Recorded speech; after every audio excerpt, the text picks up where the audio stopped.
مخلوق جو پیدا ہو چکی ہے اسے خود اپنے بارے میں نہیں پتا کہ اس کے اندر کیا کچھ چل رہا ہے، سوچ بھی نہیں سکتی۔ آج اگر سائنس ہمیں یہ باتیں ٹروتھ ریویل نہ کرتی اس کائنات کے بڑے بڑے حقائق، تو ہم کبھی امیجن بھی نہیں کر سکتے تھے کہ کتنی یہ کمپلیکس کریشن ہے کوئی بھی زندہ چیز ہے۔ اس پہ تو گھنٹوں بولا جا سکتا ہے۔ انسان کے جسم میں جو ایک خلیہ ہے نا، اس خلیے کو بنانے کے لیے نیو یارک سٹی جتنی جگہ چاہیے، جتنے سسٹم اس میں اللہ نے رکھ دیے، اور انسان کے جسم میں یہ ایک خلیہ نہیں ہے، 100 بھی نہیں ہے، 1000 بھی نہیں ہے، لاکھ بھی نہیں ہے، کروڑ بھی نہیں ہے، ارب بھی نہیں ہے، 100 ٹریلین سیلز ہر انسان کے جسم کے اندر موجود ہے۔ 100 ٹریلین، 1 ٹریلین 1000 ارب کے برابر ہوتا ہے۔ 100,000 ارب خلیے ہر انسان کے جسم میں، اور ان سارے خلیوں تک آکسیجن بھی پہنچتی ہے، اور یہ زندہ ہے۔ ان کی ڈویژن ڈسٹرب ہو جائے تو کینسر ہے، یہ خلیے مر جائیں اور نئے اس کی جگہ پیدا نہ ہو تب بھی وہ ڈیڈ ہو جائے گا باڈی کا وہ حصہ۔ اور سائنٹسٹ کہتے ہیں کہ اتنا بڑا فگر ہے کہ اگر انگلینڈ جیسے 30 ملک ہوں اور 30 کے 30 ملک صرف درختوں سے پر ہوں اور کوئی چیز وہاں نہ اگی ہوئی ہو، تو ان درختوں کے جتنے پتے ہوں گے نا، یہ 100 ٹریلین ہے۔ 100,000 ارب، 1 ارب نہیں مان، 1 ارب گننے کے لیے آپ کو 25 سے 30 سال چاہیے، 24 گھنٹے بھی اگر آپ گنتے رہیں۔ کوئی شخص بہت بھی تیز گن لے گا، 24 گھنٹے میں تو 86,400 سیکنڈ ہے، تو 1,00,000 دفعہ بھی مشکل سے گن پائے گا۔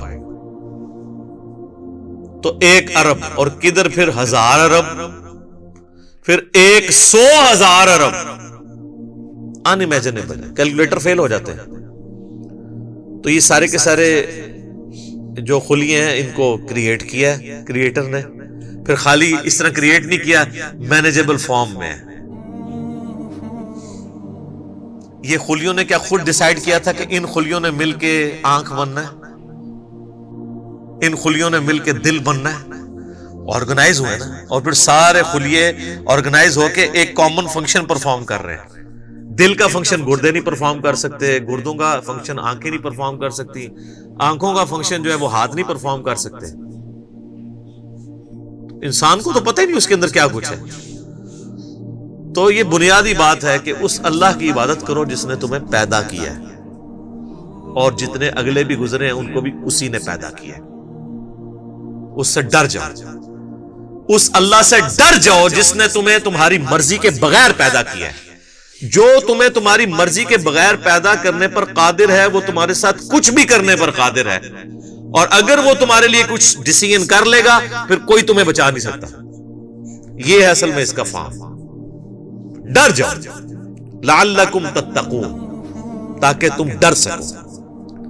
الذی جعل لکم الارض فراشا، وہی اللہ ہے جس نے اس زمین کو تمہارے لیے بچھونا بنایا ہے۔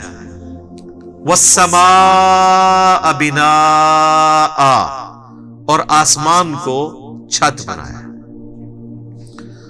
اس حصے کے اوپر بھی گھنٹوں بولا جا سکتا ہے کہ یہ زمین جو بچھونا بنائی ہے، صرف اس کی ایک فزیکل پراپرٹی کو ڈسکس کیا جا رہا ہے کہ زمین کو رہنے کے قابل بنایا ہے۔ زمین میں ہر سیکنڈ میں 2 زلزلے آتے ہیں، ہر سیکنڈ میں، لیکن ان کا ایمپلیٹیوڈ جو ہے وہ بہت کم ہوتا ہے۔ اگر وہ بڑھ جائے تو زمین تباہ و برباد ہو جائے۔ اتنے زلزلوں والی زمین کو رہنے کے قابل بنایا، اسے کنٹرول کیا، اور اس اعتبار سے بھی رہنے کے قابل بنایا ہے کہ وہاں پر ہر مخلوق کے لیے اس کی زندگی کا سامان رکھ دیا، اور جو سب سے ضروری سامان تھا زندگی کے لیے وہ بالکل فری رکھا ہوا ہے۔ کون سی چیز؟ آکسیجن۔ پانی تو پھر بھی بندہ کچھ گھنٹے کچھ دن بھی نکال سکتا ہے، آکسیجن 1.5-2 منٹ سے زیادہ کوئی نہیں نکال سکتا، بالکل فری رکھا ہے۔ اور اس آکسیجن کی جو مقدار ہے اسے کنٹرول کیا ہوا ہے فضا کے اندر، ہائیڈروجن سے یا نائٹروجن سے وہ بڑھ جائے تب بھی ہماری ایگزسٹنس نہیں ہے، کم ہو جائے تب بھی ایگزسٹنس نہیں ہے. اور یہ تو صرف ایک فائن ٹیوننگ ہے، اس طرح کی ملینز آف فائن ٹیوننگز روئے ارض پہ ہیں. اسی لیے سائنٹسٹ کہتے ہیں کہ یہ میریکل پلانٹ بنایا گیا ہے اس قابل کہ یہاں پہ زندگی رہے. تو کسی کے بنانے سے بنا ہے. اگر وہ کہتا ہے خود بخود بن گیا ہے تو پھر اس کو کوئی کاپی کر کے بنا کے بتا دے. جو چیز کاپی بھی نہ ہو سکتی ہو اس کے بارے میں کہنا کہ وہ خود بخود ہو گئی ہے، تو اس سے بڑی تو بے وقوفانہ سٹیٹمنٹ ہی نہیں ہو سکتی. جو کام کرنے سے نہ ہو سکے وہ خود بخود کیسے ہو سکتا ہے؟ خود بخود تو وہ کام ہو سکتا ہے نا کہ جو یعنی کرنے سے ہو بھی جائے. زمین و آسمان کی ساری مخلوقات مل کے ایک بیج نہیں بنا سکتی کہ جسے ہم مٹی میں بوئیں اور وہ 6 ارب گنا بڑا درخت بن جائے. لوگ تو کہتے ہیں جی مٹی کی تو کوئی قیمت ہی نہیں ہے. میں کہتا ہوں سونے کی کوئی قیمت نہیں ہے. سونے میں بیج ڈالا جائے تو وہ درخت نہیں بن سکتا. اگر مٹی دنیا پہ نہ ہو تو سونے کو چاٹنا کسی نے، اور سونا نہ ہو تو پھر بھی دنیا چلتی رہے گی. یہ مٹی جو اللہ نے رکھی ہے دیکھنے کو حقیر چیز ہے، لیکن اس میں ہم بیج بوتے ہیں، اور سر وہ بیج جب نکلتا ہے اور درخت بنتا ہے، اس درخت کا سائز، اس کے پھولوں کے لگنے کی ٹائمنگ، اس کا پھل میں کنورٹ ہونا، پھلوں کے پکنے کی ٹائمنگ، پتوں کی شیپس، ان کے سائز، پھر ایک ایک پتے تک پانی کا پہنچنا زمین سے، یہ تو انسان پریشان ہو جاتا ہے. ایک درخت تو بہت بڑی بات ہے، ایک بیج نہیں کوئی بنا سکتا، اور کوئی یہ کہے کہ خود بخود بن گیا. تو اس سے بڑی بے وقوفی کسی کی کیا ہو سکتی ہے؟ دنیا کا کوئی بے وقوف انسان بھی ایک بال پوائنٹ کے لیے ماننے کے لیے تیار نہیں خود بخود بن جائے، کیونکہ یہ ایک مینیجیبل چیز ہے، الٹپ نہیں ہے، ایٹ رینڈم نہیں ہے.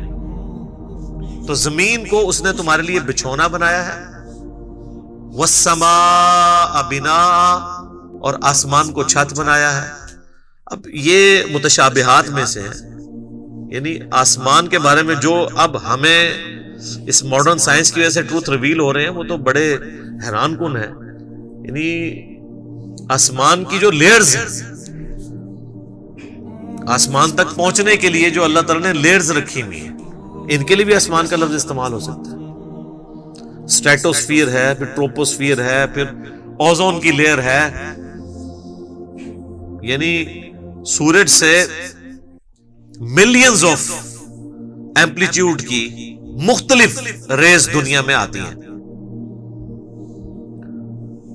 لیکن زمین کی جو ہماری رہنے کی سطح ہے اس تک اس میں سے چند ایک پہنچتی ہے.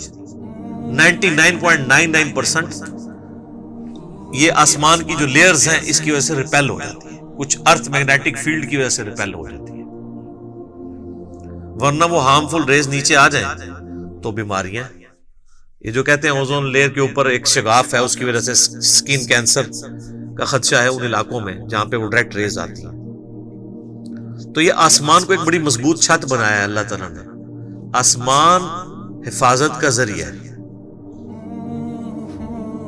یہ اللہ کی قدرتیں ہیں. اس پہ کتنی دیر بولا جائے، میرے اس پہ کئی ایک لیکچرز ہیں وہ آپ دیکھ لیں، ورنہ تو ٹاپک بدل جائے گا.